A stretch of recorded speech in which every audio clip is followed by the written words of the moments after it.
Acting பற்றி தான் பார்க்க போகிறோம்.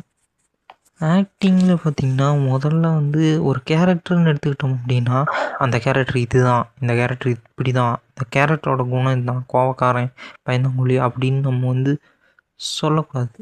அப்படின்னு நம்ம டேரெக்டாக நிர்ணயிக்கக்கூடாது. ஏன்னா ஒரு ஒரு ஒரு குணத்தில் இருக்கிறவன் எப்படி கதையில் சொல்கிற மாதிரியெல்லாம் கரெக்டாக பண்ணுவான் அவன். ஸோ அதுக்கு தப்பு இல்லையா? நம்ம கதையில் என்ன நடக்குதோ அதெல்லாம் பண்ணிகிட்டே இருக்கணும். சும்மா அந்த சூழ்நிலையை ஃபீல் பண்ணி ஓவராக ஆக்டிங் பண்ணாமல், ஓவராக எதையும் அப்சர்வ் பண்ணி நடிக்காமல், சும்மா அந்த சூழ்நிலையை அந்த மூடுக்கு தகுந்த மாதிரி லைட்டாக அந்த மூடுக்கு தகுந்த மாதிரி நடிச்சுட்டு போயிட்டே இருக்கணும். அந்த கதையில் என்ன சொல்கிறாங்களோ அதை நடிச்சுட்டு போயிட்டே இருக்கணும்.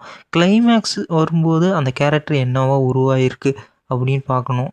அதுதான் எனக்கு தெரிஞ்ச ஆக்டிங்கில் ஒரு ஒரு ஐடியா.